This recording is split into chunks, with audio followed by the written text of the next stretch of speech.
How's it going, Scrub Gamers? Welcome back to another video here at Scrub Games, and today we've got our first of the Scrub Games Podcast, and today our week's topic is the Dragon Ball Super Card Game Masters, so the superior of the Dragon Ball card games. And today, for the first one, we're joined by two special guests. First off, we've got TheLookout's very own Demian. Do you want to say hi, Demian? Hey guys. Yeah. And then we've got our teammate, T-2 extraordinaire and professional win player, being Peter Dance. Do you want to introduce yourself, Hi, Peter? Guys. Hello, everyone. Yeah. So, for the first episode, as we said, we've got the Dragon Ball Super Card Game Masters as our topic of discussion, and we're going to go in and talk about a few things. I think first thing we should go over and talk about, because it's going to be the main topic, is the rule change things that happened with the release of Set 24. So, for anybody that doesn't know what we're on about, or doesn't know what the rule changes were, basically there was three major ones, and that was the changes to the mulligan, the changes to... What were the other two changes that made it? Was the mulligan, Z-Deck. the Z-Deck, yep, the increased size of the Z-Deck, and an energy marker. The energy marker. So, that's huge. Yeah, because we know with Bandai, they want the whole thing with Fusion World to be a simpler card game. So they learned from the One Piece formula. They want to do that same thing with Dragon Ball, so they brought out Fusion World. So Fusion World plays as a combination between One Piece, the One Piece card game, more simplistic, user beginner friendly, and they want it also to be Dragon Ball game. So it's got mostly mechanics from Masters, taking away a few things that people find complicated, being like counters. And that's the main thing, really. It counts as the biggest difference. But because they want to have it as a transition, they're kind of changing it now. So not only are they bringing out Fusion World as a new Dragon Ball card game, but they're also trying to make it so Masters is a little bit simpler to allow people to transition, because they originally want Fusion World players to get into Masters, and it's the way to do it. So they've changed it so now we get an energy marker like in Fusion World, which is a temporary energy. Mm-hmm. And they're also changing the mulligan, so the mulligan is no longer the best mulligan you could possibly get, being a partial one to add with consistency for decks. It's now a full mulligan, so it's either you mulligan or you don't, and you got a mulligan everything. And they also increased the Z deck. So now the Z deck, it's not 7 cards, it's 10 cards. So we're going to go over these things. So we'll start off with the Z decks. That's probably the main thing people actually feel is a good thing about it. So how do you guys feel about the Z deck change? So we'll go with Demian first. I mean, I like it. For me, it's pretty whatever. It's, I think the Z-decks were solved for the majority of the deck anyway, and that you could fit most of the things that you needed into 7. I mean, yeah, you need to increase for those new BT24 decks with unisons and extras and all kinds of stuff.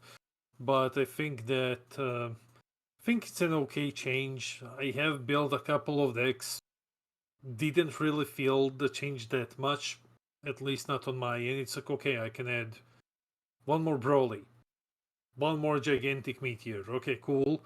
But I think it's a big change it's good for some decks. Like Janemba BT22 is kinda a little bit less bad. Tromaku is a little bit less bad because it doesn't eat up the entire Z deck. So overall, I think it's okay. I think it's not going to impact the game as much, because we mostly just run all of the Z deck cards that we would run anyway in the 7 package. They're just going to be upping some ratios, and some decks are going to be having an easier time, but I think it's fine. Yeah, that's one thing. How do you feel, Pierre? So what's your take with the new Z deck changes? Yeah, so I think this is something that would always be happening. I think there's no doubt in my mind at some point the Z deck would be going up. Personally, I think I would have preferred, but maybe it would have been more complex. Maybe more case of you keep the 7, but then you're allowed up to 4 Z Unison slots instead. Because one thing that the Z deck helped, or not helped, should I say, but that I liked a lot was I felt it was a bit skillful in terms of you couldn't have everything you wanted. Mm-hmm. You had to pick. In some cases, you had to go, okay, let's say in blue, do I want the Sal board wipe or do I want an extra Beerus? And those decisions I felt was a skillful deck building choice. And I feel like just by increasing it to 10 takes away that sort of choice. I mean, there was even cases in the expert deck when Ollie and Tom were playing that where they had to put a Z card in their side deck slot and they would side it in versus certain matches. Again, I don't know if other decks have done that previously, but that's an example where now, because of the Z deck increase, they've now got an extra, say, side deck slot, and they don't need to make that decision or that harsh decision of which one am I packing. So that's the only, I suppose, downside I would put about it, that it takes away some of the deck building skill. But then decks, like Damian said, like the Janimba, the BT 21 or 22, sorry, I forgot which one. That's got such a heavy archetype of Z extras that you need to run, that you wouldn't have space to do anything. So decks like that were naturally weaker because of it. So I wonder if a different approach would have been better. Maybe more of a case of, let's say you're allowed 10, but you can only have, 7 Z battle, Z extra, and then 4 unisons, or even maybe again split it so you can only have 3 Z extras, you can only have 4, but then maybe that would make it too complex for people. And then you've got to worry about debt checks and things like that. So, but yeah, I do like it overall. I don't think it will matter too much in the grand scheme of things. But there is certain decks that have obviously got stronger, mostly black decks because of it. Yeah, Because of like the foo and stuff. yeah, because with that Cumber card that can remove things through barrier based on what the cost of the card you want to target with, and then how big your Z Yeah. deck is. Like normally it was just Foo that could make the best use of it because it could add things to the Z deck. But now with the increase of it, it means now Cumber can be useful in any black deck to have barrier remove, which is a good thing. Yeah, and then again, this is the next level that people need to start thinking about. Like, I know Invoker's not a top tier deck anymore, but in my Invoker deck, because I don't need my Z deck, I've purposely made sure I don't have more than 7, because the Deborah SCR would hit my SCR. So like, there's little things like that that people can start making decisions about, where they can actually mind game a little bit, where they go, okay, even though I can have 10. Unless you actually need 10, just don't go down that route, because you're but it's a niche situation, and again, it depends on where certain SCRs and certain decks are in the meta, but it's something to think about now, rather than just going, I'm just going to chuck 10 in. Actually, spend some time and think, do I need these 10? Am I going to gain it, or do I lose or benefit? Because again, it's such a niche kind of situation, that you might actually hurt yourself by not doing it as well. So I don't know. We'll see. Time will tell.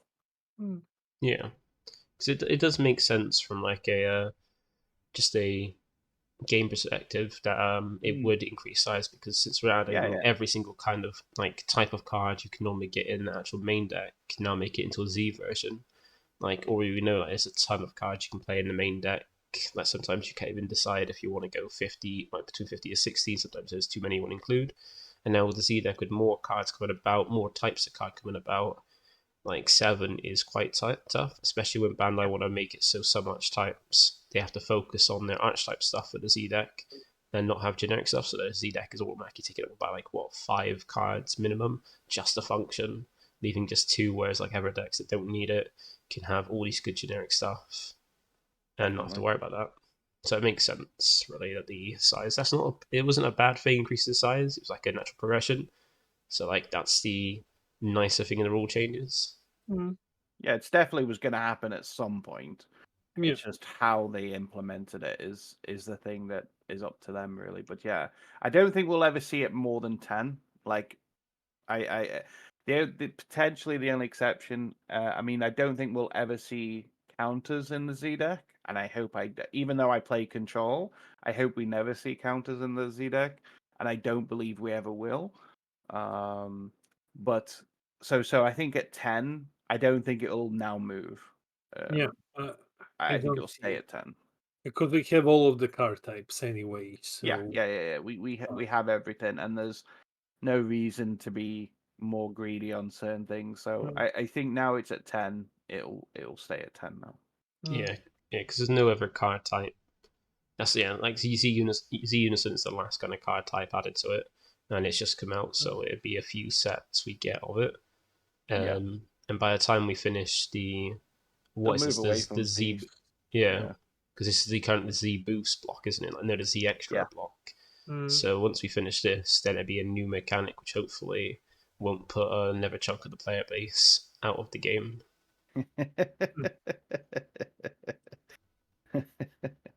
So, Wow. any other views on the Z deck, or is everything said that wants to be said about that?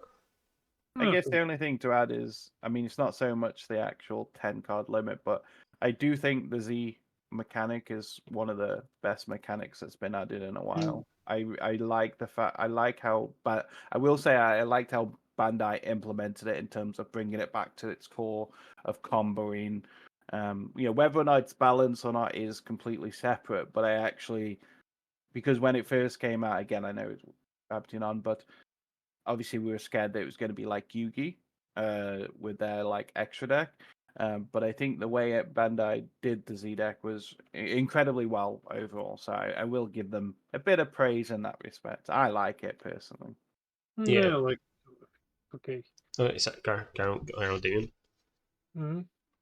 So I was just going to say that I do like because one of the main things, the main mechanics of this game is comboing, so making use of that main mechanic, which kind of separates Dragon Ball from the other card games, is quite nice to make use of it. And then being the Zenkai deck as well, technically Z for Zenkai, brings it into more like the Dragon Ball kind of theme. And it is nice because adding a bit of consistency, like you can get a bit too consistent with it, which is a negative, but then it is a nice mechanic. Like the Z, like it's not as bad as with like Yu-Gi-Oh, where you've got access to these absolutely busted cards in like accessible time. You've got some that are quite accessible, but then some of them have a restriction, like on the Z deck cost. So you actually got to get to battle to get that in, get to certain energy amounts. Some cards are balanced, just why some are a bit too strong. But at least with the limit to it and like combo cop, like the Z energy requirement, kind of balanced out quite nicely. I think it was a lot better than the Unison mechanics. I reckon. The Unison was nice because I never played Magic, so I didn't really understand what the Planewalkers until we got Unisons. But with the Z deck, given it being quite similar to Yu-Gi-Oh, which I've played, it was I felt like it was a nice addition. I know not everybody agreed, but I felt it was like one of the better mechanics we've got. Yeah, I liked Unisons. I think there was a lot of concern about Unisons before we knew the rulings, and because you're stuck to one of them, and the no battle, no defensive battle aspect, like all that kind of stuff. Again, I think Unisons were implemented well, and I think they could have been implemented really badly. Like if there was no unison zone and you could have as many as you wanted, because that's the thing with Planeswalkers, you can play as many as you can. I'm not aware of any rule that says otherwise.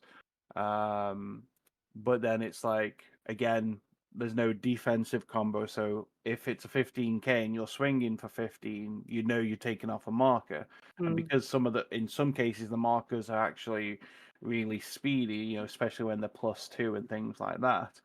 I did think the unisons were done decently. I like unisons, but then again, I like masters. So, do you have anything else to say, Damien? Because I know you've been like doing the little. And I think you've played Magic before, so you've probably got the best view regards to unisons and planeswalkers. I think unisons are basically, they're basically copy paste of planeswalkers. They're just they're toned down a bit, which is okay because like planeswalkers have the ultimate ability, which is you'll never actually get to use it, but if you use it, it's insane. So, but I like at least back when I was playing Magic, you couldn't empower your planeswalkers, which is what I really like with Unisons. I love the empower keyword. it feels less bad when you need to play something else. So, but I love Unisons. Though I do prefer the Z cards, because what Bandai did with my favorite example is always gonna be Gogeta, the Aegis one, where they basically took a Z extra and fixed an entire mechanic. So that's what I love seeing more. I think like it's impactful and it's a creative way to fix something without having it run rampant through the game. You just lock it to a Yeah, window. that is the thing, isn't it? The Z cards have really, like, obviously in the past we've had support that have been in the main deck, and they've helped that particular deck. But when it's a Z card that helps that deck, I mean, obviously Jamie loves his set to Vegito, and that's a prime example. Now, if that Z battle card was in the main deck, it would be completely different outcome. You wouldn't see you wouldn't see the deck as anywhere near what it does currently, and it potentially it might not even still be ran if it was a main deck card, because again you'd have to draw into it. But the fact it's a Z battle card that allows you to awaken early and then Z leader early, that's it's stuff like that. And again, Beerus set 9, Beerus had a similar thing. That massively came meta because its ramp card was in the Z deck. And again, that's the power of the Z decks or the Z cards when they're done for legacy support. They can really fix a deck that was not relevant because it's too old, just with one Z card, which is fantastic to see in my eyes. Yeah. Yeah, because when like you don't need to reboot everything to make it like old things a bit more playable, bring them up to the modern times. But like the Zenkai mechanic, like the whole Z deck, that's the best way to really give legacy support of it, because it makes it more consistently accessible as long as you put a decent Z cost and like control what it does, balance it a bit. It makes it a lot better to bring out some older decks or older leads that people enjoyed, but now is out of fashion, too slow to be able to actually compete nowadays, because people love to have their old stuff be playable again. Like Set 8 Beerus is getting support from the new Red Beerus stuff, like not a massive amount, but like little bits that I can use with it that I really like, and things like that, like how they try to do things with Set 1 Broly, bring out like a rebooted extra card, like a new one. Yeah. If you had that in like a Z card, that'd be even like that would have been a bit better. But like yeah, just introducing legacy support via the Z deck is a really nice way to bring all the stuff, and probably the best way to do it, because reboot leaders don't always hit the mark. They either make it too busted or not enough. Like we've seen with the Gohan and Mecha. Yeah, Mecha and Gohan, they both were just obscene reboots. But then you have like they try to reboot the Bergamo. That didn't really do anything. And yeah, Cooler as well. Yeah. Like Z leads as legacy sport for some old things like Cooler, Vegito and stuff. There's really good ways to get them back in the meta and have people who like those older decks be able to play them again. Yeah. So with that first part of the way at the free ruling change, we're going to another one. We're going to go to the one people hate the most. We're going to the next one, so the energy marker. So for anybody that doesn't know what the energy marker is, the energy marker is basically a new like a thing you can have for Masters, where if you're going second, you get this one-time use energy marker, which is a card you have that you put any energy at the start of the game, and it's a one-time use. So once it counts as the same color as your leader. So if you're playing a red leader, it counts as a red energy. And once you use it, it's gone from the game. So it's one-time use. Once it's gone, it's gone. But you can use it at any point you want. That's when you would use it as energy. And it doesn't count towards your amount of energy. So say if you've got 2 energy and an energy marker, that won't count as you having 3 energy, just 2 energy plus the energy marker. And it's got no position, so it doesn't evolve itself in anything that requires you to have something tapped or active. So it's something that came in Fusion World, and to kind of help with that transition from Fusion World to Masters for people to actually get to what Bandai's attempt to get people to Masters. They've introduced this, and yes, what do you guys think? So we'll start with Peter first in this one, because he's got the more competitive mindset with some of his decks. Thanks. Personally, I'm probably one of the few people that actually like the idea of it. I want to see how it actually pans out. I mean, I've tested a little bit with it, and I think the problem is it fixes a lot of the going second stuff, but it probably actually now makes it so you'd want to go second. But again, it mostly depends on the deck as well. So like, um, if I'm playing, say, the red U7 Gohan, for example, I can now awaken, in a sense, my turn one because there's no energy requirements. You just need the unison on the field. So that is quite scary. But then also against aggro decks, like say Jiren, who's going second, he can now put on a lot more pressure than before. So I'm gonna have to sort of wait and see how it actually properly works. But my initial reaction is I like it. However, I am concerned. But one thing I will say, and which is quite promising from Bandai, is they are, from the sound of their update, they are willing to remove it as well. It's not guaranteed to stay because I do slightly disagree that the idea is to bring people over from Fusion World to Masters. Obviously, everyone would love that, but I don't think that will ever happen personally. But I feel like they've made the decision on the energy marker from a balanced reason. Now, whether or not it works or not is a separate thing. My initial reaction is I do like it, and I can't wait to see how it interferes with like the game and interacts with everything. But then there's also some really cool niche areas where, like, let's say you're against a yellow deck, for example, they can't tap it, so it's always available. So, like, is that too strong? Is that broken now? So it's like if you're against the new Shenron, well, Pronga SCR, for example, and let's say you had two energy open against, like, let's say U7 Goku, you're probably normally dead in that aspect. But now I have an energy marker that you can't interfere with, and then I get to remove that from the game, and say demagic you or floodgate you or whatever it might happen to be. And I think that is probably where it's broken the most, I think. But then there's also another aspect where it's like you're fully tapped out. So you think, okay, I can go for game on this battle card because you can't do any battle tricks. Where again, if you're against a blue, all of a sudden, you've now got Bean, you've now untapped to. So there's a lot of scary stuff that can happen from it. And I think it's one of those things that time will tell. But I am actually positive about it. But maybe that's more the control player inside of me. Because going second felt a bit rough. Like if I'm playing Janemba, I can now, demagic on an empty board, or if I'm playing Invoker, I've got a multicolored.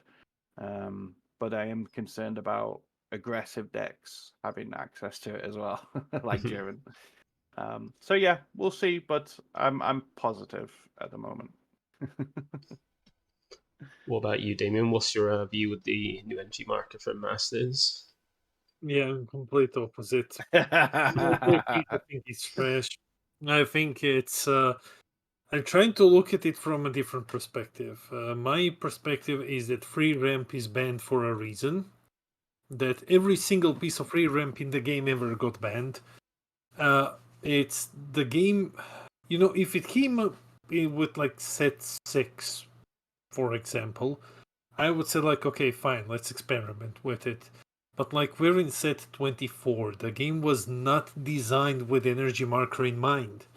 And now all of a sudden, like Peter said, like you give this to blue, it's no, like it's horrible. You give this to yellow, now just he tapped out, Nimbus, like there we go, out of nowhere. I think that it fixes the problem of going. They try to fix the problem of going second, and I agree with Peter. Now you actually want to go second. There's no reason not to go second. You draw, you get an attack, you get an extra energy. Like you gain too much. I think if they just said like draw one more or something like that would be fine. But like this, some decks will profit, of course. Like we know that U7 Gohan can awaken now turn 1, draw 10 cards, and beat the crap out of you. So yeah, but like some decks won't really matter for some. Anyway, I don't think that it's a good change. I think that it's gonna do ungodly thing to the game because, again, never meant to happen. So we can look at it at like the new, what we'll touch upon later, like the new Mulligan rule. It's kind of maybe balances itself out in a way, but I don't think so. I think I saw a lot of positivity on the energy marker, but that's because I think that I don't think that's really from a competitive standpoint. I think there is a lot of positivity because bad decks are now slightly better. Like some of fan favorite bad decks are now slightly better if they go second, which is okay. Like Magenta is insane if you go second now. So, but other than that, yeah, I don't like it. I think it's gonna be. We'll see this weekend. We'll see this weekend what's gonna happen. But at least they're willing to, like, say, from what I've read, when we read, they're at least still. It's not concrete that it's staying. That's why they haven't made energy marker pricing as well, because they even said in their letter. Obviously, they built Fusion World with the concept of the energy marker. That's why we have it as prizes and all that stuff. But like with Masters, it's more a case of let's put it in, let's see what happens. Now, slightly jumping the gun a little bit. I think the better approach would have been maybe with the Mulligan system, which we'll talk about, maybe having it where the person going first has the old rule, and the other way around. Sorry, the person going first has the new rule, and the person going second has the old rule. But we'll talk about the Mulligan in a minute. But that would have been an interesting balance concept. But we'll see what the energy market does. I'm hopeful. But I am also concerned as well. But then there's also some cool stuff like I can, bring out, Apex of Power a turn early and stuff like that. Yeah, because I've played both Fusion World and Masters, and from Fusion World, like the energy marker is very nice. It makes going second like the obvious turn you want to go. You want to go second because, like you said, not only do you get a draw and you get to attack the draw because most of the leaders of Fusion will swing to draw, even on the front side. But you also get an energy marker, so you only for like one turn you've got the same amount of energy to go off and do what you want to do. And considering that green in that game is the best color currently because it's the easiest to get lead into and beginner friendly, you get like the ramp early to start playing your big things. But then the thing with Masters is going first is like it's not comparable compared to like going second in Fusion World. Like the difference is massive, but then adding this energy marker kind of can change it. I don't know until I actually start testing because I haven't tried it with the new rulings yet. But to be able to go second and it still have the same amount of energy, like starting with 2 energy turn 1, and also having to swing the draw if you're a leader that does that, and also getting a draw for turn. That seems quite strong. Yeah, like you said, some aggressive decks can get a lot better where they can play more things, be more aggressive. I'm thinking of my mono black skillless Kitku. Like the amount of stuff I could do on turn 2 with that energy marker to push some like offensive pressure in quite hard does feel quite nice. Mm-hmm. And being uninteractive is probably the best thing about it because, like you said, like some decks they could just make it so you're out of energy, you're out of ways to respond, and if you do have ways to respond that requires like taking a life, there's normally a counter for it. Like nowadays we've got counters still to kind of stop those like 3D magics, things like that, which could feel very painful. But having an energy marker that can be really interactive with and is like a guaranteed way to still have a way to save yourself is quite nice. But I think the skill's going to become around like when to use it. But still, 100%. But I do agree with Demian that we're 24 sets in, and they decide to then completely like amend the fundamental rules of the game with entry marker when there is this game's not built for that. Like they haven't slowly introduced it, like slowly made it so sets are like the game's slowly going to be able to use it and be made for it. They've just gone right.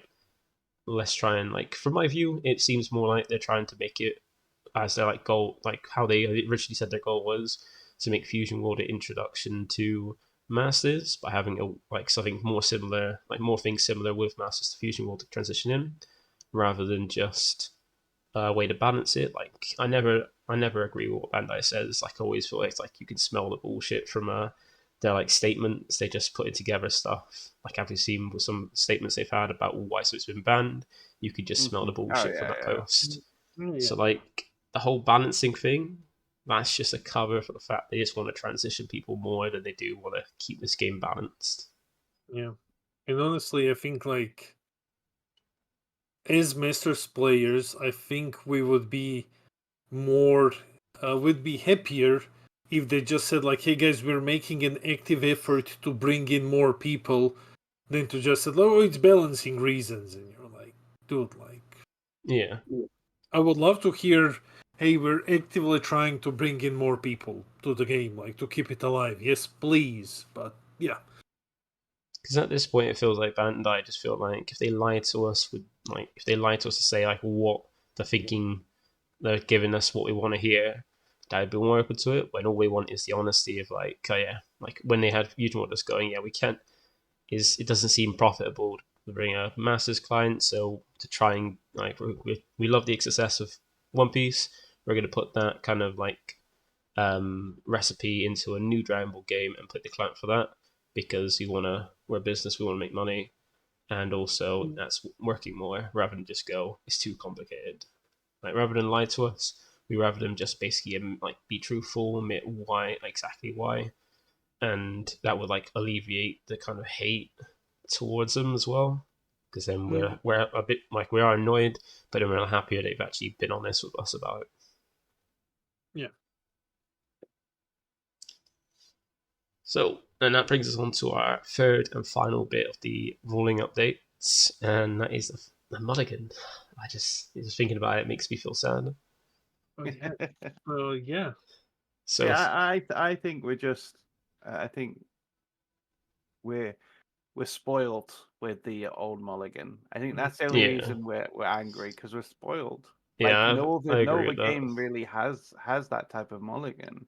Off the top of my head, I can't think of any game that has the mulligan system Dragon Ball has. And No, Dragon Ball it's draws true. so many cards. We're just yeah.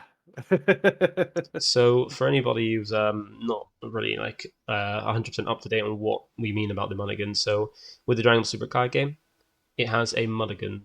Like similar, like most games are mulligan. Like you probably experienced it like in Magic, where you can mulligan, but then you draw one less card every time you do. You got Pokemon where you got a mulligan only if you don't get a basic, and with Fusion World you can mulligan either your whole hand to draw a completely brand new hand or not mulligan.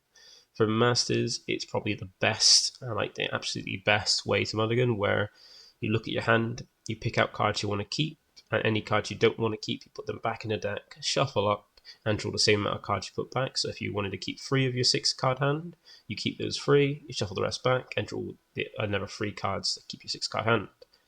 But with the changes now, they've decided to scrap that, so now it's an all or nothing kind of mulligan. So now you don't just get to selectively pick what you want to keep and put back the rest. You now have to put back your entire hand, shuffle and draw a new hand, or not mulligan at all, which takes away a lot of consistency in Masters, which with sometimes you need a bit of consistency. You need that kind of consistency to allow you to kind of pull off your strategy, like your way to set up. And now makes it so if you got to think about it now, because you could have a hand where you've got 1 card you really need to open, but you've got 5 cards you really do want, and then you got to think, do you want to keep that hand for that 1 card, or mulligan and hope you can get a better hand from that, or just, and it's just that kind of decision, which is still good. I like that it's got a mulligan, but then yeah, like Peter said, I am like sad because we've been spoiled with this mulligan. It's one thing that kind of keeps me playing Masters because it's got the best kind of mulligan, keep that consistency that enjoy every deck you build. But yeah, I don't like it. I don't like it at all. What got you guys feel about it? I think that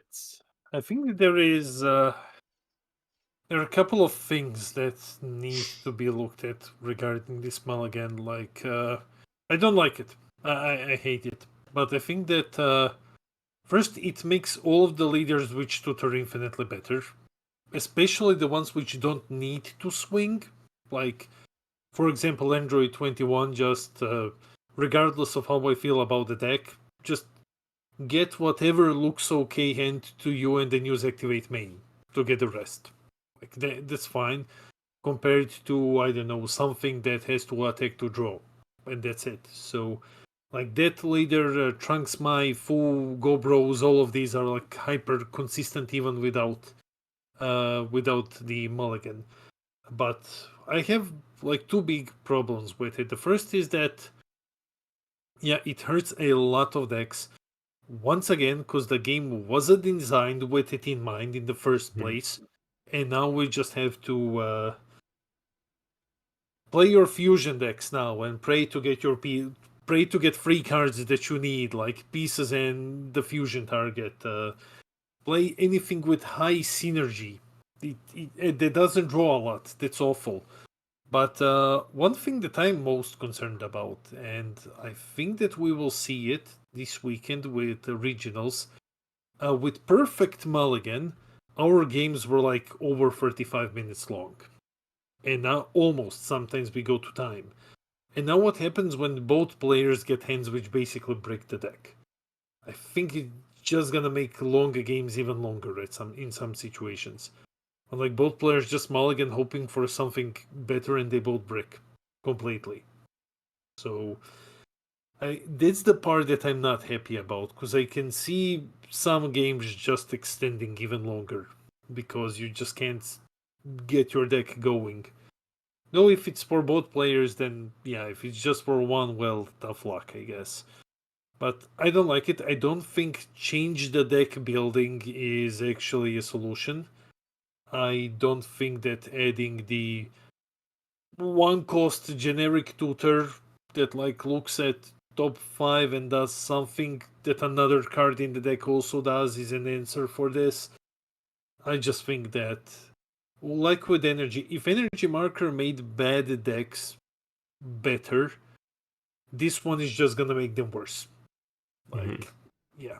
So yeah, that's my stance on it. I mean, I've been testing with it already, and then what I've been doing to myself is sort of going, okay, how many cards would I ever like to have kept? And it feels like the average number is 3. I don't know if you guys have a similar, but like when I've been properly focusing, it feels like most people keep 2 to 3 cards. I'm a little bit more open on seeing how it develops. I don't. Obviously, we all want the original Mulligan. There's no. It's better, so why would you not? Obviously, as a control player, the games might go longer, which will benefit the decks I play. But then at the same time, you like I was playing a multicolored deck, and in my hand there was absolutely nothing. So when I mulliganed it all, because I would have mulliganed it all anyway, I got what I wanted. But then there'll be times where, like you say, you've got 2 of your pieces or one of the pieces that you really need, but the rest of your hand is absolute garbage. Um, what do you do there? And that could come down to decision making and a bit of luck. And I think Demian made a very good point, and I think a very correct point. What you'll find is decks that can search for specific cards of top 5 or whatever will actually be the winners. So, like Gohan, for example, Gohan is consistent anyway without this mulligan change. So then what will happen is Green Gohan will become more consistent, and then when other decks are becoming less consistent, naturally Gohan will probably end up winning more than it's already has done, even with the changes. So I think what you'll probably find is the days of drawing one as a preference will probably go, and it would be like the case of search top 5 for a Saiyan. That's actually better than the draw one going forward. We'll see how it all pans out, but I'm definitely on that mindset where it will benefit certain decks more, and it will hurt a lot of the decks as well. But like say Green Gohan, for example, I think is a pure winner out of this mulligan change. And then I think like there'll be other decks. Multicolored decks, most likely, are probably going to be losers of this change. Yeah. I think it will hurt multicolors more because, again, if you had your handful of multicolors or like half of them, you need to charge them. But it's like if your other hand is rubbish, you would keep, say, 2 or 3 check lands and then get rid of the rest and hope to get something decent. But it's like if you mulligan all of that and then your new hand is no multicolored cards, like when you're multicolored focused deck, like let's say Beerus, for example, you're buggered. Yeah. So I think overall I'm willing to at least try it out, but I think it will change the meta based on the deck choices that you bring to the table. So like Gohan, for example, or Android 21. But we'll see. I mean, it could be wrong, but I do believe we'll end up having a different type of meta where you won't rely on decks that require you to see the same turn one play to work. So let's use AOD as an example. So AOD needs either, I don't know if it's Bibbidi or Bobbidi, whichever the one drop blue card is. Babidi. Babidi, yeah. Or you need Hatch to get Babidi.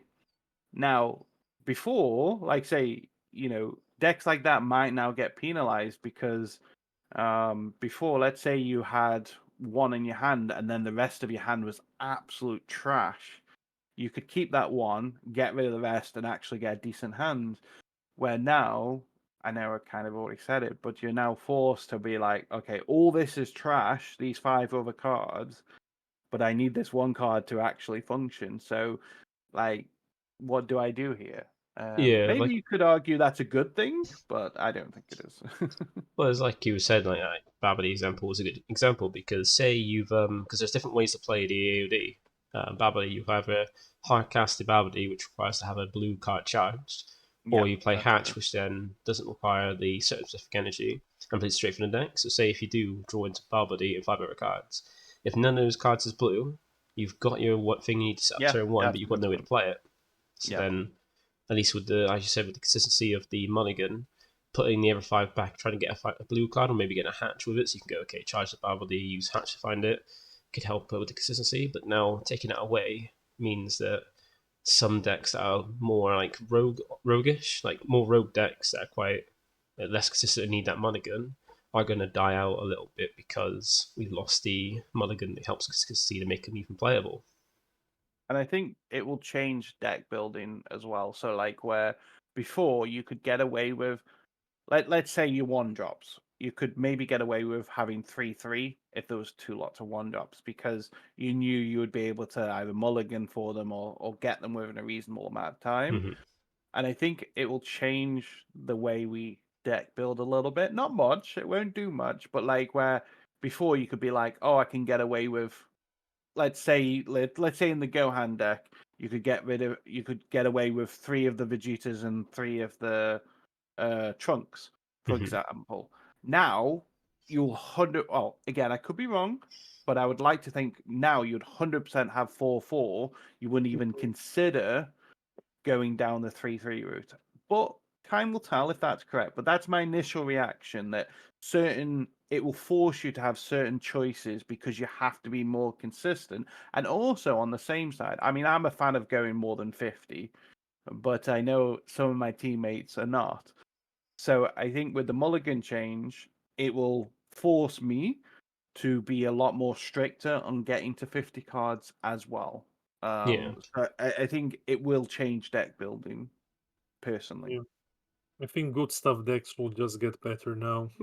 Yeah. Also, Sure. because Yeah. like if you run good stuff, you don't care. You Yeah. need like 0 synergy in the deck. Like, okay, Yeah. free energy, bam, let's go. Yeah, exactly. Heavy archetype decks will suffer. Yeah, Especially if it's like with the boo. I know again it's a really old deck, but the black boo, you need obviously your certain numbers to swap, well, quote unquote swap.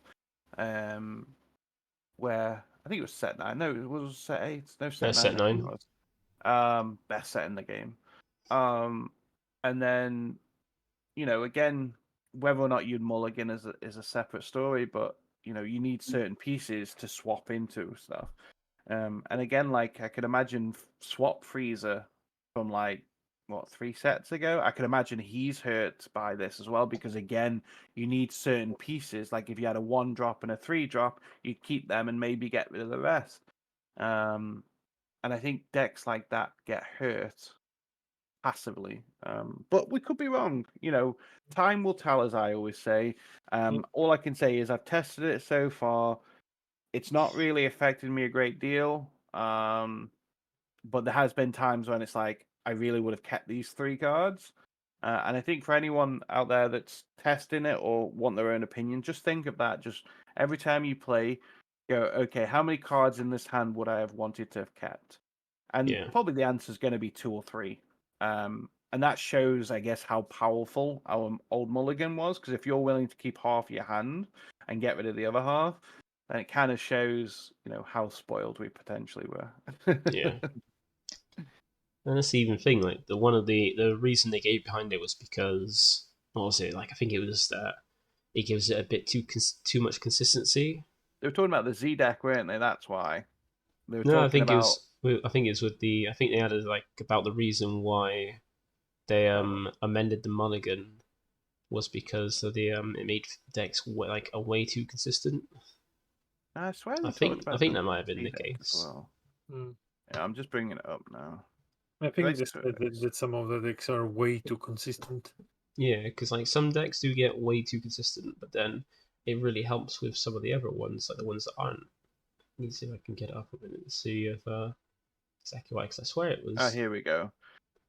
Yeah. So they're on about anything. Because it was a extremely high ability to recreate ideal conditions for the deck, which is not a bad thing.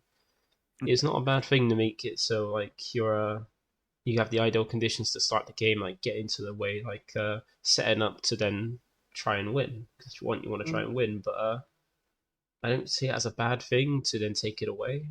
Like if something's doing well, you don't go right. This is doing well. I'm going to take it away from you because we don't like the fact it's doing well, and it just feels like a bad reason to change it. I think it will be interesting because, like Damian said, and again, as a control player, it makes me happy if the game does slow down. So, these aggro decks that, like, let's use Gogeta Exodia. Fair enough, the deck is kind of gone now. But that's a prime example where potentially, with these mulligan rules, a deck like that doesn't exist. But then also, the flip side is, if for anyone that remembers, especially playing against bloody Green Gohan, the reboot leader, set 9, you would need a certain card in your hand. So a certain negate or like Mataito against Gohan when whatever the case might be. So before you would keep that one negate and then get rid of your bad hand, where now it's like, okay, I need this negate or otherwise I'm going to die to this triple striker, but then my rest of my hand is garbage. I'm not going to do anything with it. So again, it goes back to like, will it help the game or will it not? Will it make cheese decks cheesier or will it make them disappear? These are all answers you're going to find on the next episode of Dragon Ball Z. But that's the thing, right? Gogeta Exodia, for example, probably would not exist in this space. Well, yeah. I will tell you, if you go second with Gogeta Exodia, you just hit the 8 to drop, and that's the strongest deck in the game, man. But you won't have the mulligan system like you do currently. Yeah. I mean, like you just hard mulligan for the 8 drop, and then you play it turn 2 and like beat the crap out of your opponent. But the deck is awful. Don't play it. So, but that's what I mean. It's like it's whether or not it hurts those decks. And again, a bit like Jamie talked about his Kidku deck. And again, there's been Kidku decks that abuse the unison and do so much aggression. Maybe those decks that could be cheesy can no longer be cheesy. I don't know. We'll see. Well, for me, like, the first thing is for like the mulligan for me is just like a sport where like we've had this we've been used to it for 24 sets. So I've played since the beginning of the game, and I've been so like for the entire life of the game, I've just been used to having that mulligan, which is what I really enjoyed and kept me in it for like the beginning of the game, and it's just been used to it, and just I don't like the fact it's been taken away after having it for so long.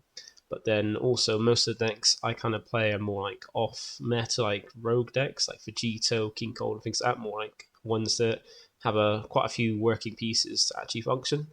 And losing the fact that I can no longer try and keep my consistency going and be able to play with that deck by keeping a certain amount and putting the rest back. Now, like with King Cold, if I see, say, a fill card I can play turn one, but the rest of my hand is not going to be able to do anything for the rest. Like, if I don't see a second fill card, which I would normally build a mulligan the rest of the hand away, trying so I can get a second fill card. So turn two, I've got another one to try and awaken and do my fluff. If I don't see that and then don't see another fill card for the Everett, I'm just gonna lose and die. Which, being green and being King Cold back when green was not thought about properly, that's not gonna feel great.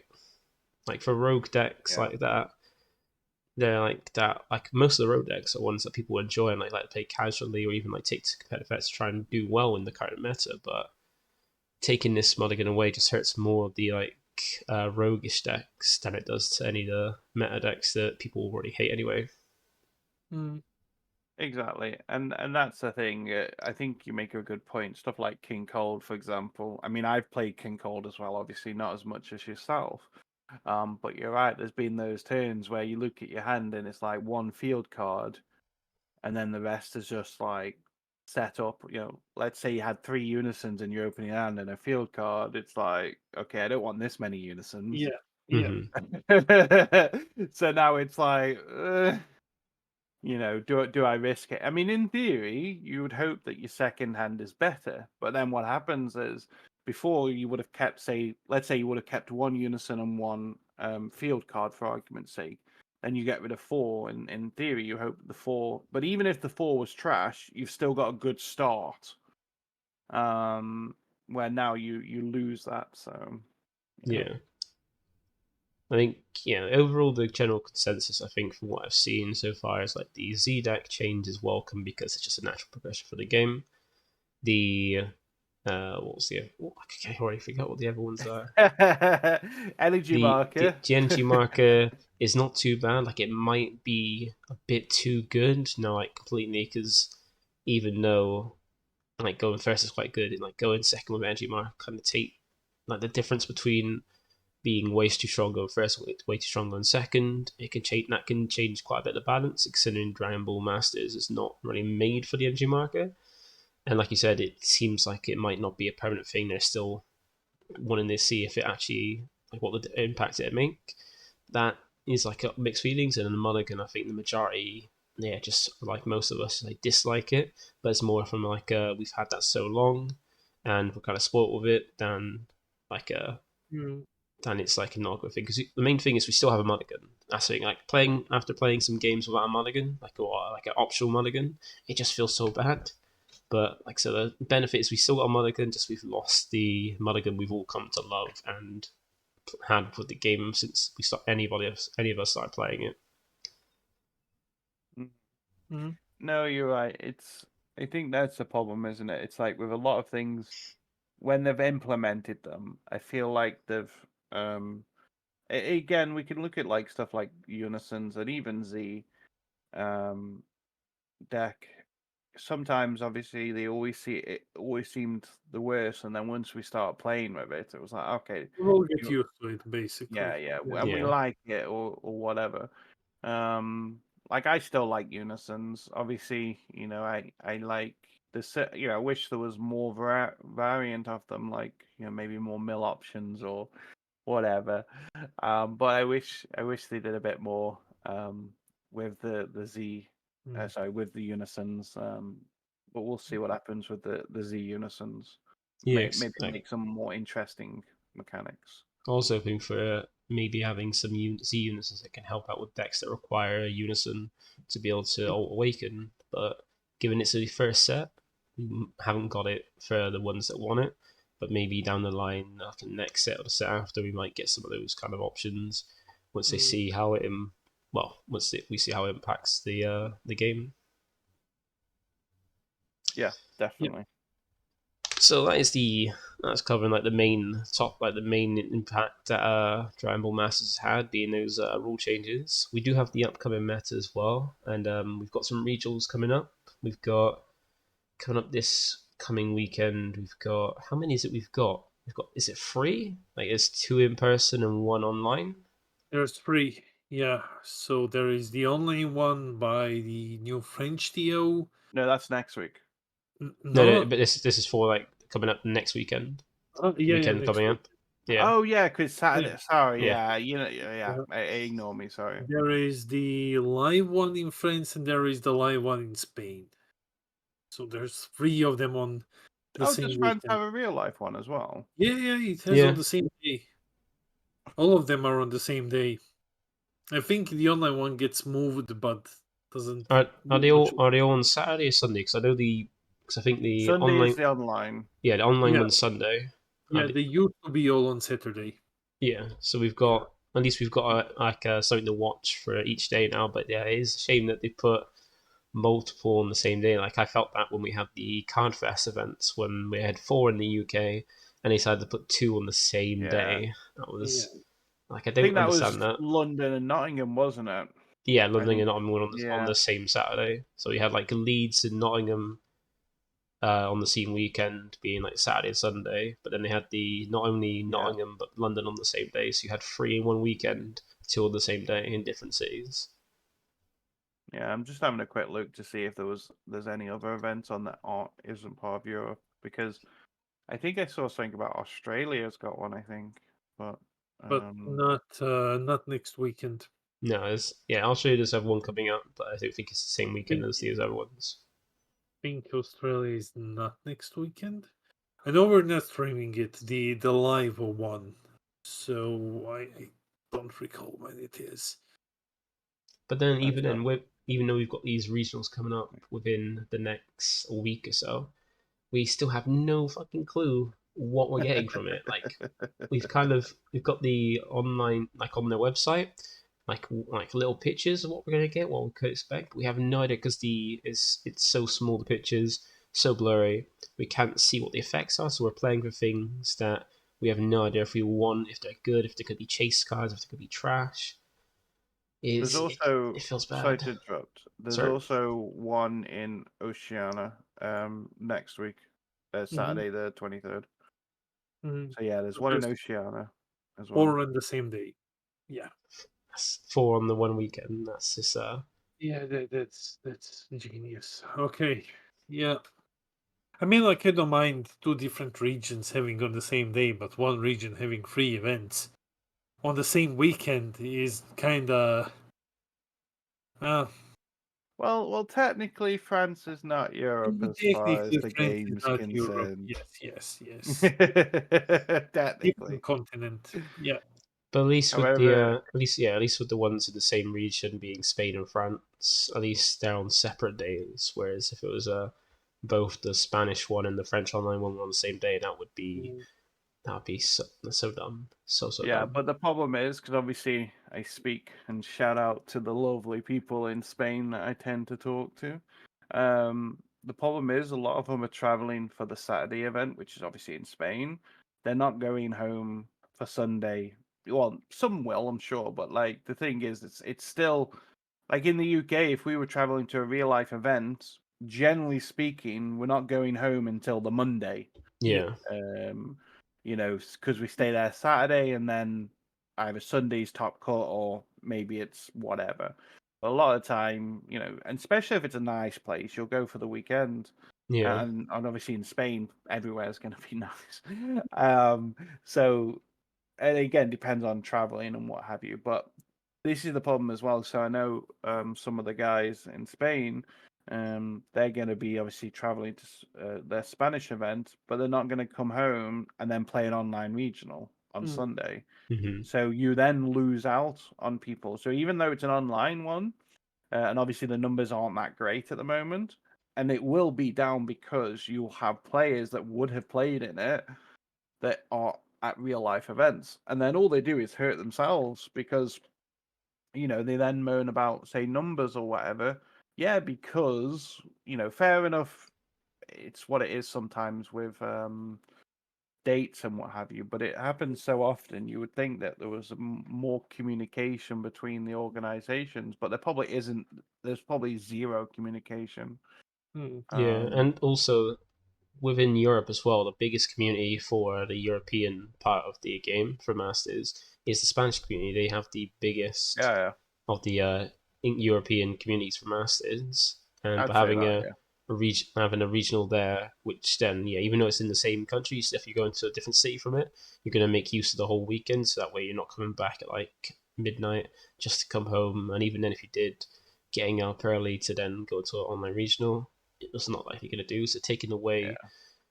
it's basically taking away players from one of the biggest communities in Europe just to not, yeah. Yeah, maybe if you could win money like in One Piece, maybe you'd do it. But yeah, you're not gonna do it for Dragon Ball. No, Don't I'm want. still sitting on some like packs for finals that after waiting 2 months to get it, they have zero value now. Yeah, I have 4 binders for reward cards. I can sell them. Like, I Uh, have 4 of them. I've not been able to sell my gold Vegeta leader at all. Yeah, I might just get rid of my top 8. Well, I got some of these just laying on the side. I managed to get rid of my metal leader, but I had to take a huge hit just so I can at least get back the travel and be able to fund different games as non-masters. So I really wish I messaged you sooner because I would have just traded you at that point. yeah, But Okay. Yeah.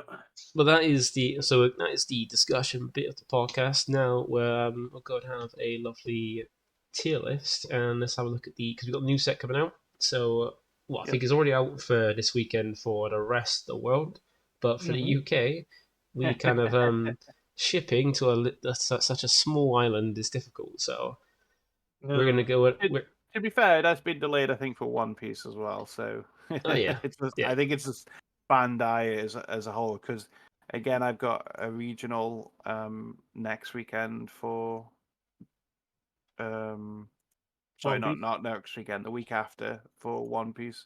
And I know there was conversations on whether or not they were going to have it legal for it because the UK had delays, but it ended up being legal anyway. I think it's just a Bandai thing, is it? With like shipping things out on time to make sure people have it. Yeah, it's Bandai. So what we're going to do is transition in a little bit to go over, and we're going to look at set 24, the leaders, and just basically go over amongst ourselves where we feel they're going to be with the upcoming meta. So this is going to be a short one. All right, so let's go through this. So we've got the tier list here. So hopefully we can see it clearly. I hope you two can see it clearly as well. Yeah. So we've got our 5 tiers, and they're kind of set like they got names, but they're kind of like understand what they're for. So we've got the Z tier because Dragon Ball Z.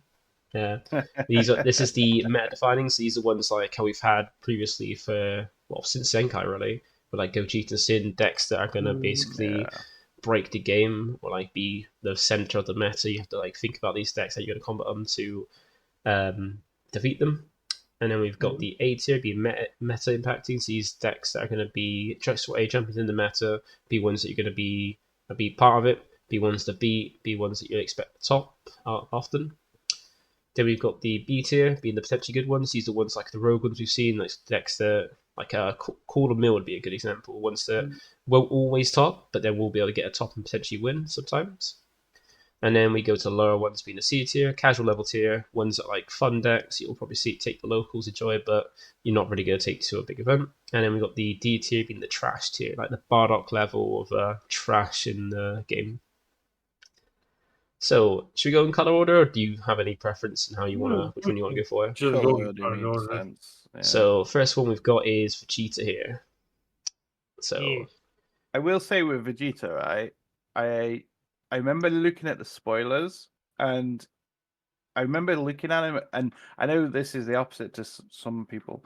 I looked at him and I was like, this leader's going to be so good because it's like it's got amazing Z unison, it's got loads of filtering, it can draw and discard, and but after playing it, I feel like it's not very good. It feels like it wants to be like U7 Yellow Goku, but it's not as good. So for me personally, this is the biggest letdown because I saw it and I was like, this is going to be so good.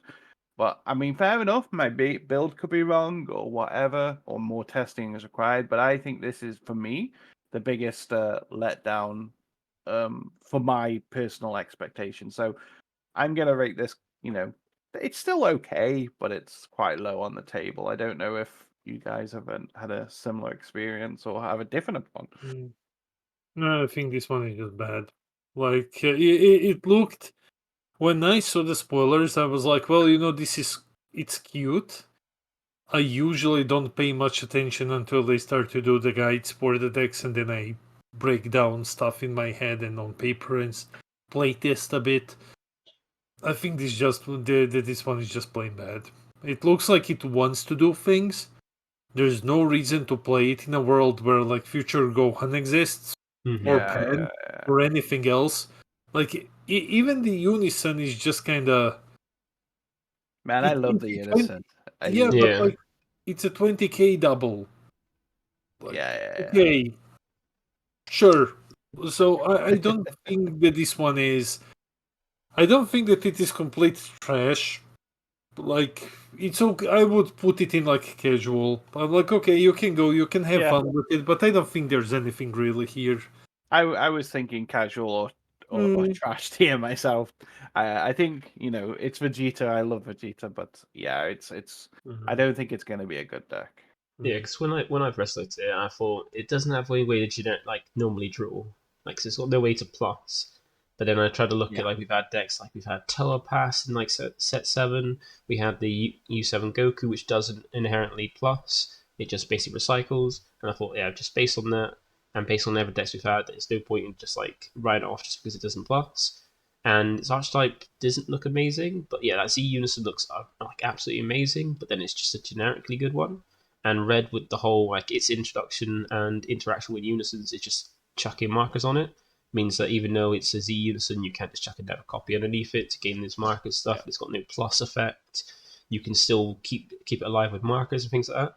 But this archetype is it's not great, and it has to compete with the fact that Red has so many good decks because Red is just like generic stuff with their own little like theme to them to kind of stand out, and it having to compete with the likes of Future Gohan, Jiren, Pan, things like that, like some red decks are already established in the meta. It doesn't feel like it's going to slot in, and it's not that great. Yeah. So I kind of do agree with you guys that it is like a casual one. Like you can do well with it, but it's not trash. But it has like quite an interesting thing to it. Just it's not better than anything else that's in red.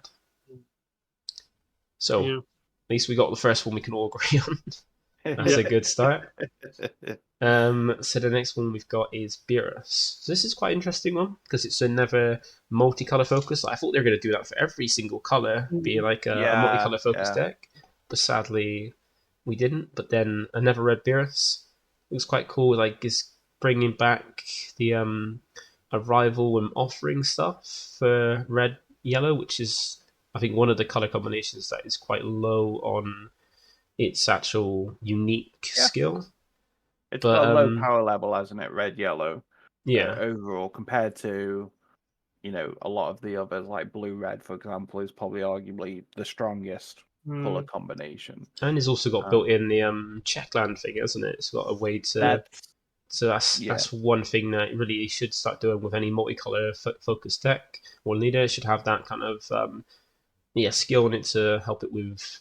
Since it's in Madagascar as well, have it so like they've got a way to check land, so you're not like penalised for having multicolors. Yeah, it's something they should have added to the freezer, to be honest. But, with this one though, the only my main hype for this deck is that it supports the old one. It's like this one to me looks alright.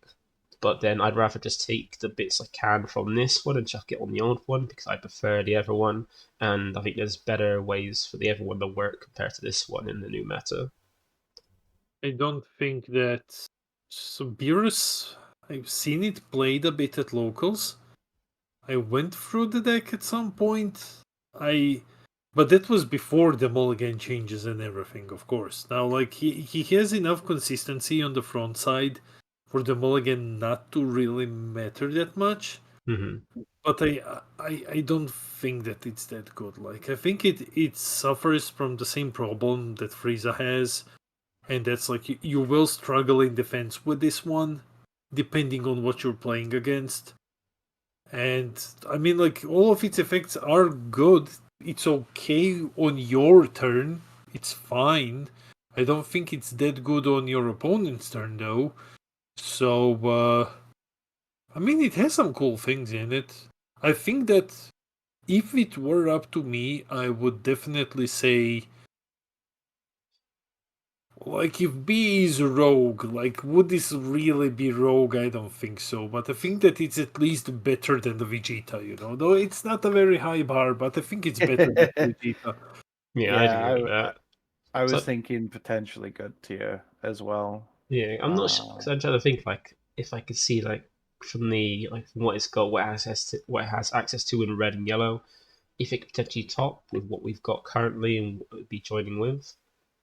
Like, Let's have a look. 'Cause it's only Beerus cards that get the auto, isn't it? Let me just double check. The one that reduces it. Yeah, Beerus 5. Oh, it's the energy cost 5 as well, so that's yeah, really bad. It's so not like it doesn't allow you top to. I think there's 2. a and some of them they've got like two are like the best, and one from the new ones has got a cost of 3, so reduce it by 1. But you still got to pay 2 to arrive at the inn, and we've already got like the best one of the 5 ones, being the set 8 one as well. I could either pop Yeah. something 30k or less, or lock down a card. Mm. I think, like, I don't know. I think we can put it in C or B. Yeah. Like, I feel like B is a better place for it because I think also it will. It's for me the permanent is like one of the big selling points for the deck. The fact that it negates the energy exhaust that to me sells me the deck where it's potentially good. If it didn't have that, I would definitely chuck it in C. But it's also got the activate main as well. So again, going back to the mulligan stuff, you look at top 5 and you also add a card to your Z. So you're getting the Z energy that you need for your Z unison and stuff like that. So I like it, but I think it's got potential, but we'll see what happens. Yeah, so we'll chuck it in potentially good for now because it does. Yeah. I do agree. It does have potential. It is definitely better than Vegeta. I'm just not sure if I see it potentially topping. But then we haven't I don't think many of us have actually played with it, so there could potentially. Yeah, that's correct. It does seem like with the options it's got some older Vera stuff that it could. There is a chance that it could potentially get like one top cut, and one of us could even try and do it. That kind of like confirm that we put it in the right place. So not too bad with red. They're kind of like potentially good and cancel goods and nothing trash so far.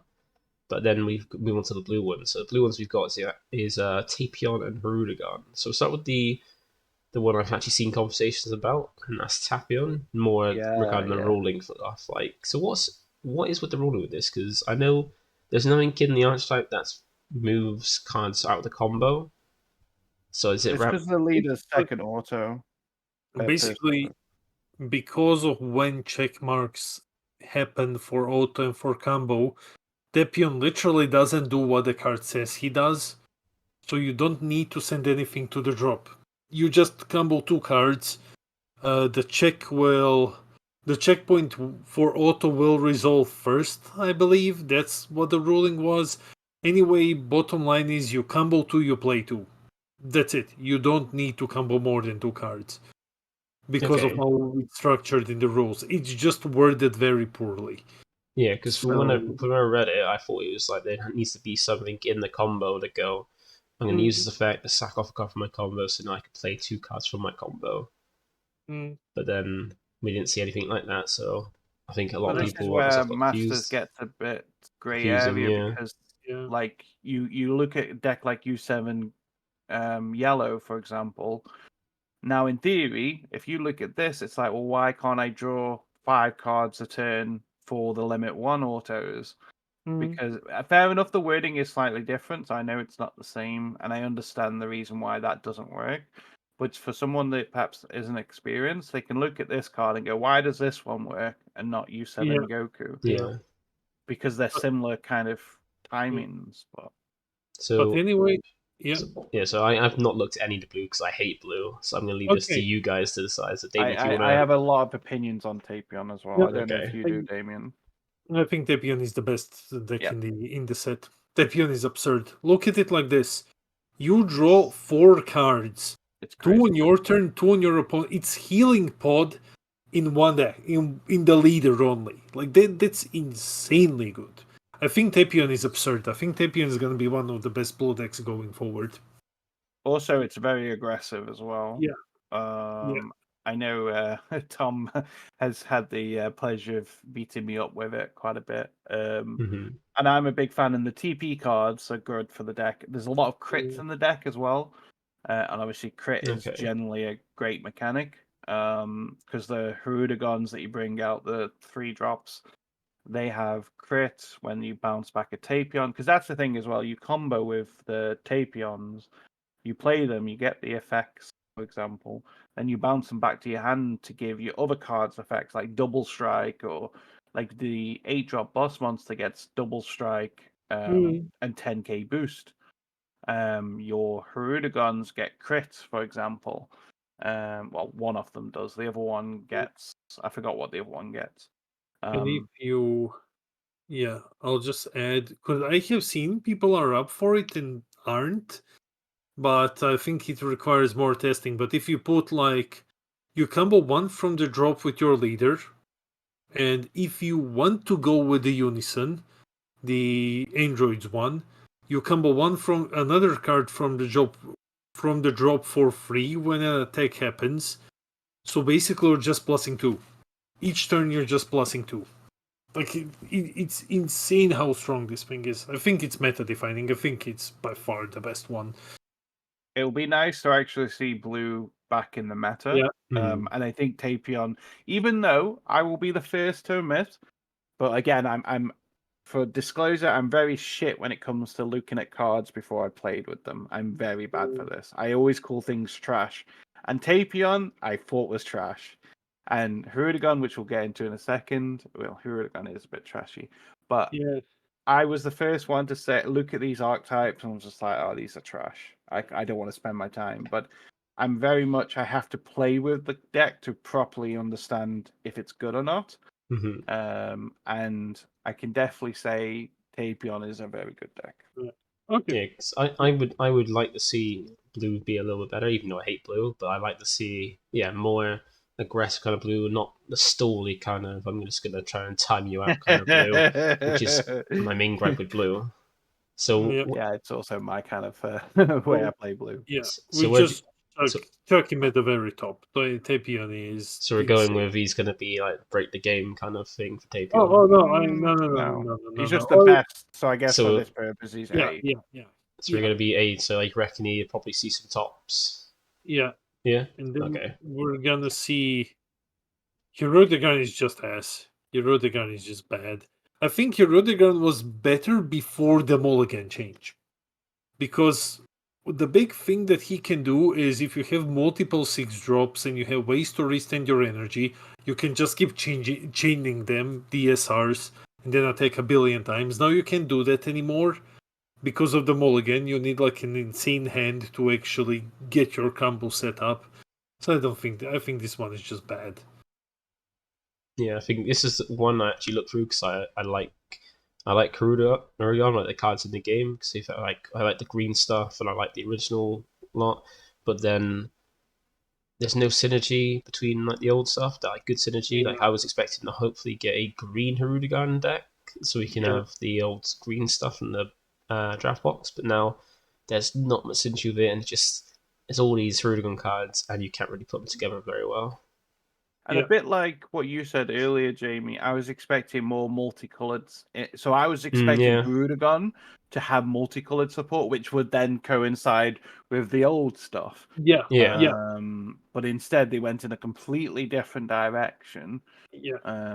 At that point, why make him blue, right? Just give him. I was a million% certain that it's gonna be a revival deck. Yeah. 100%. Revival. Because that's what they were doing.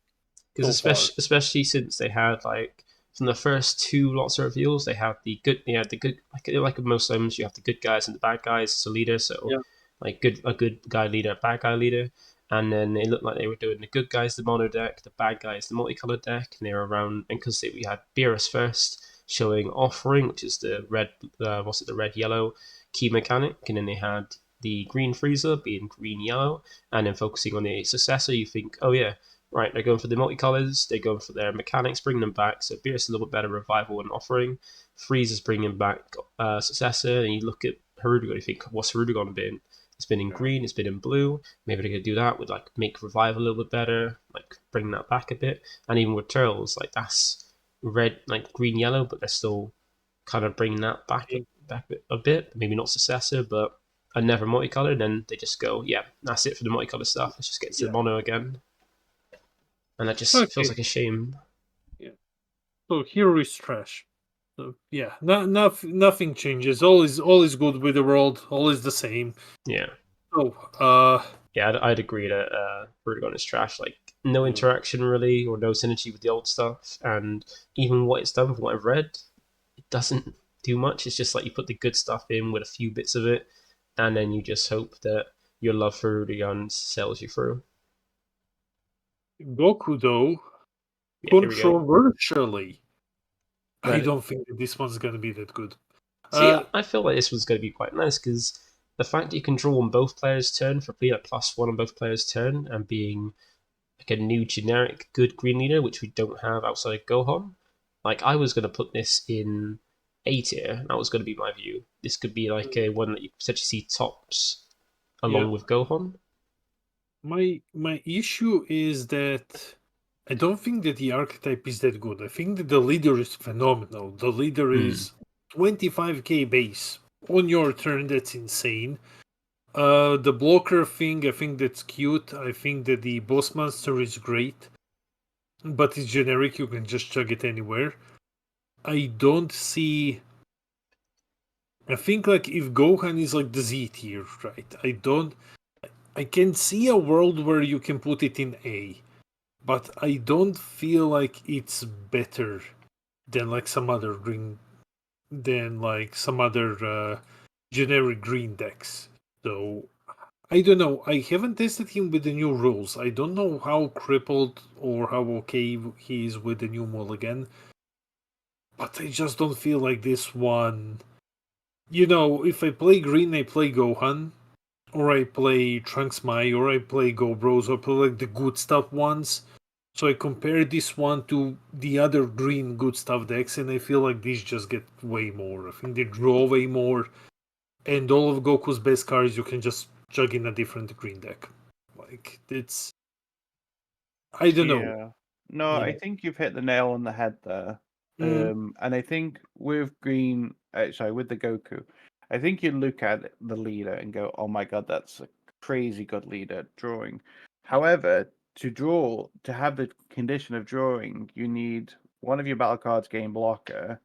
The activate battle is what is it? Draw one, then choose up to one of your cards that gets 5k. That is an insane one. So you don't need any archetype specific on there. You can get that.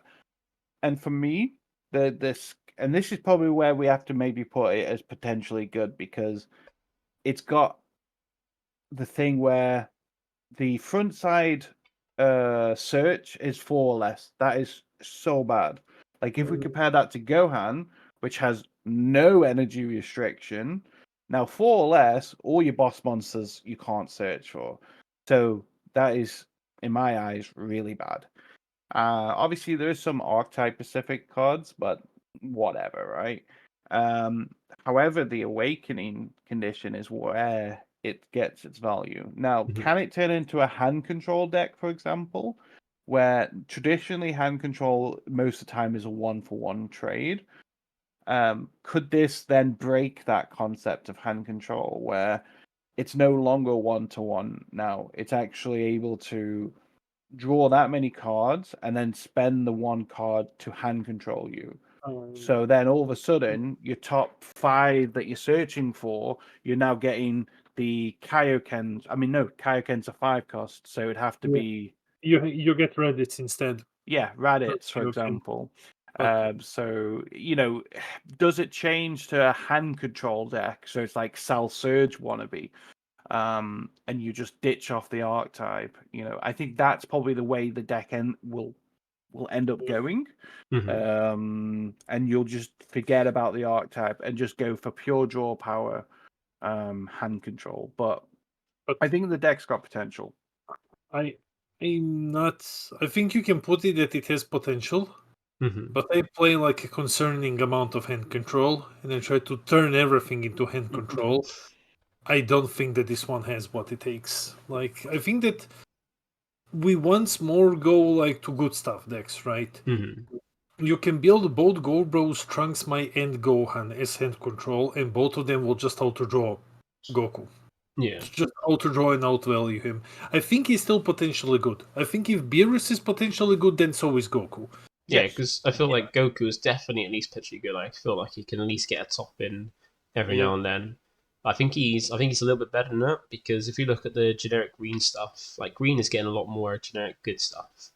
And when we got leaders that are just generic good stuff, we got Gohan, which is like still uses a fair bit of it, and this feels more like the more generic of the green leads, because it doesn't need any kind of like theme. Like, you don't have to worry about anything. The main thing is when it swings, it gains 5k, and activate battle, give something 5k, be it itself or any other card, and then draw a card. Either player's turn, you could do that.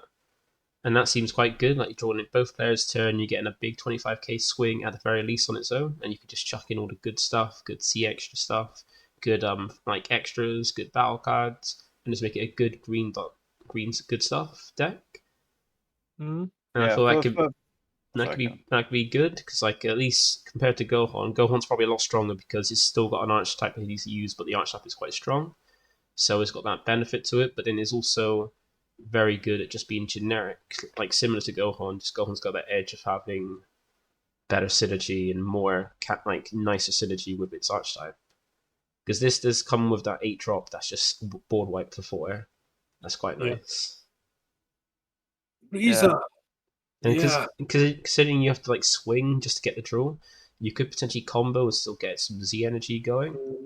And the Awakening being just have your Z Unison out is and I think the Z Unison is just 1 Z energy. Is that right? No, I think it's 2, but I'm not sure. No, 1 Z energy. I think it's 1 Z energy. Yeah. I think it's 2 normal, but I'm not sure. Yeah, it's at least, I know it's at least a 2 cost Unison. Yeah, like 1 Z energy means you can Awaken guaranteed turn 1, and then be able to just, you got 2 swings. Even your opponent could negate 1, you've got 2 swings now. You can potentially do that to make sure you're getting that draw. And the Unison as well, just going draw you a card or make your opponent discard 1. It's pretty nice. It's like, if you guys both think it'd be like more potentially good, like potential top, I would think it potentially top regularly as like a new meta deck, a new green meta deck, which so far is just Gohan. But potentially good is still a good place to put it. But then, what about Frieza? I don't think Frieza's trash. I don't think he's trash. But I don't think it's good either. I've played the deck loads, just to jump in, because I'm a big fan of Frieza, and I had high hopes for this deck. The key thing that's going to hold it back is 1 permanent or more check lands.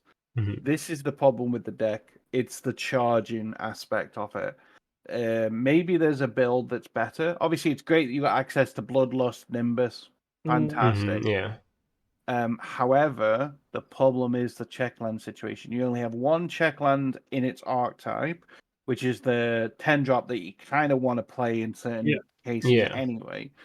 So Frieza would have been an amazing deck, or at least a good deck, if it had the checkland situation sorted. Because it doesn't, that'll hold it back. Plus, with the permanent, it doesn't get around barrier. Because you have to choose. So unlike Android 21, that could get around the barrier concept, Frieza does not. So for those reasons, that will hold Frieza back and make it trash.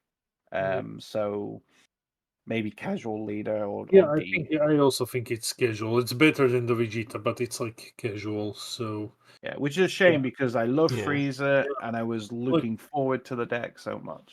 on paper, the deck is insane. It Yeah. has like access to everything, and then you have the 10 drop and you have Anelaza, and that's it. And you're just For me, it's the checkland situation. yeah, And too many 10Ks. yeah. Yeah, the 10 drop is just insane, but the fact that the 10 drop, the thing you want to drop, and actually is like one of the best things about it is the check land as well. You need to kind of start you off. So like you're already gonna lose. Like if you have a mulligan and have one of those, you always got to put it in charge. You got to hope to try and get the other one and not have to use it to get your multicolor energy, which just feels bad. And it's a 4 less life awaken as well, which is huge. There's no alternative awakening. So again, it just, for me, it's good, but it's not good. So yeah, C tier I think is fine. Yeah. So then it comes down to the last three, but we got the yellow ones first. So we've got Gohan and Turles. So we got Gohan being the monkey one, the monkey deck, and then we got Turles being. Really. Turles just. We'll go with Gohan first. I will say, because mine will be very quick. I've kind of not tested or really looked at these two, so I'm not going to really comment on these two. But while you guys are talking, I'll have a quick look, see if I can see the archetype. Okay. For Gohan, I think it's just bad. I mean, like, I've took a look at it. I didn't test it out, but I didn't see anything good in it. I'm like, there's no reason why I would ever run this instead of literally anything else. So I think it's casual. Yeah, it's at least casual because it's not like looking at the archetype. It's not bad on what it could do. It could do some like nice things, but there's nothing I feel I can bring out to thinking I want to take this to a regional because I think I can do well with it or at least top. But as something to take to locals, it's a good deck. I feel, but I don't see unless you're like a really big fan of Gohan and the him going ape. There's not much to really like kind of like want you to take him to a regional as like so I think that's a good contender or like a silent pick.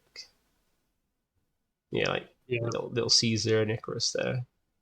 Turles, I think Turles is garbage. Like I think Turles is so bad that it's the thing is like too much archetype in it. Yeah, it's too much archetype. Why are they 2K combos is baffling because because you might say like, oh, 5, it's too good, but in the ideal world you have I think it's the SR or someone who combos with the top 5 and you manipulate your top deck and you're like, hell yeah, and I'm gonna get like top 5, it's gonna combo with it and you get plus 10k. So good job. Like you got plus 10k, like. And even looking at the if you look at some of the other Turles archetypes, so you've got never one in yellow, which kind of was only ever used because the leader getting out the unison for like the empower mechanic. But if you look at the green one, that's another one of Turles' decks that has the crew, but they have a like slightly lower combo power. But at least that way it's 3k. So at least with 3k combo power, you can combo 2, and that's like a good benefit of being almost like a 10k and out comboing because you're getting 6k, which then gets you up for 5k over combo, and it's only using 2 cards. Whereas 20k, you have to use at least 3 just to get out of a 5k over combo, which it doesn't feel bad when you want to be playing out these cards as well. I am also happy that this is trash because it means Mildex can survive. And also the boss card of it needing you to have 15 cards tapped out. It's just like if your opponent knows how to play around it, just keep things active. You've got to put a load of cards in rest build on your board, energy, whatever, which doesn't feel great. So yeah, I would say this is worse than Hirudegarn, because at least Hirudegarn's doing something that is actually worth doing. Yeah. This is not. Yeah. But that brings us to the last leader, and the only black one, because Bandai feel like you either shouldn't have a black leader, should only have one, never two. But this one is the one that I've been expecting to have for like 10 sets now, as a reason why they hit heavily, like so heavily, Gogeta Zeno, and we finally get it. and I don't know if it's like that impressive to like be the reasons behind the Hitsugo Jita Zeno after so long, but then can't really trust what Bandai says is exactly what they mean. No, Invoker never got its support, so Yeah. they lie. I think But yeah. this one is. I think it's very strong, but I think it really like lives or dies by how fast your opponent can deal with the unison. And like I I was confused with this one because when I read it on paper, it read like trash. I was like, okay, sure. But when you see it in action, it's actually pretty good. Yeah, the unison just doesn't die. Well, Yeah, like with but- like before we got the mulligan change and stuff, like it seemed like you could be quite consistent because turn 2 you can get the unison out, and if you have the boss card, the only one fusion you get, Yeah. you can drop that, and that's a barrier blocker that resets it in turn. So you've got that as a way to block. And turn 2, there's not much you're gonna have to kind of get rid of a 30k barrier card that then is gonna just straight block your one of your attacks on the unison, protect it. It's like it seems pretty good, but since the mulligan change, like it gets a benefit and a negative by Yeah. losing the consistent mulligan to kind of get that kind of consistent turn 2, but also Yeah. gives it energy markers, so it could do a lot more as an aggressive black deck going second. I think that it's. I don't know, man. Like, if you play against green, I think you will lose like 100% of the time, depending what they side in against you. Because green has a way to deal with the unison very consistently. And then you look at the other decks. Can this thing beat like future Gohan consistently? Can it beat U7 Goku consistently? U7, which can just switch its things to rest mode and then just hit it anyway. I don't know. I think it's good. I think it's gonna be like the next best black deck. But Yeah, how far do you get as the next best black deck? So, because yeah. it's a very good Black Saiyan deck. We know that Black Saiyan is one of the things you want to kind of be for a black deck to get some good support. Like you got some good, you can on the because it's a Zeno deck as well. It's got the Gogeta Zeno old stuff you can put in with it. You've got some like good black stuff as well. Like black's got some very good generic cards with it as well, and black can be very aggressive. So I thought this is a very good black deck given the character and the traits and stuff. And getting that energy marker, that's a good thing for aggressive decks. So going second with the new rules, you can be like having a 30k double striker that's got barrier and restands as well at the end to defend yourself is very good and hard to kind of out so early. So I'm not sure if this would be meta impacting, if it would be like a new D black deck because black still has a fair few options. But then like it's at least I feel potentially good and probably the top potentially good. I'm just not sure if we should be putting if it goes in meta impacting, like if it's definitely going to be in the meta. The only argument in which I would put it into meta impacting is that I think that this is gonna be the next best black deck. But how relevant that is it really gonna work with the meta? I'm not sure. So I think that potentially good is okay if you ask me. I think the only thing that stops me straight away saying TRA compared to Tapion is I do think the deck is incredibly strong, but I also think that the deck, a bit like the spaceship deck, I think it lives and dies based on the unison. And I think that is the problem because the unison makes so much of it work, especially with the permanent and the comboing and what have you. Yeah. And I feel like because a lot of the Vegito's archetype is not locked to that leader, you will end up running that in other black decks and have a better result. Because like the new barrier, double strike, Union Patora thing, that's not limited to him only. So I think potentially good meta impact is where it lies. But I feel like the unison reliant is probably going to keep, or I could be wrong. Maybe it works perfectly fine without the unison, but it feels like if if I'm not using the Unison, why would I run this black leader over another one that could perhaps do it better? So I think it's great, and it's definitely in between those two. I'm more likely probably leaning more towards tier A than tier B if I was deciding a vote, but it's very difficult. It's all based on if I think for me more meta reliant. So if green is everywhere, I could see it being the B. If green doesn't exist, I can see it being A. Yeah, because like it's with the old Mulligan rules, I would say it would be tier because you can get that consistency going to kind of like be as like go second, be aggressive, have all the things you need. That'll be quite. I think that would be make it meta impacting in tier A, or if Mikey was behind it. But with the new Mulligan and having that lack of getting like the exact pieces you need to kind of do what you want to do, being like a little bit less consistent, I would say yeah, it's definitely gonna be potentially good. But the new Mulligan kind of takes it away from being meta impacting, I feel. Yeah. Well, that's it, I guess. Yeah. This is a tier list. And that is the so that's how we've come to these. So nothing seems to be broken. So I think it's the first set in a good while where nothing seems to be like breaking the meta, coming in ruining our fun, our enjoyment of Masters. But we've got like at least one that we expect like it looks to be quite a top deck, some pretty good ones that can potentially do.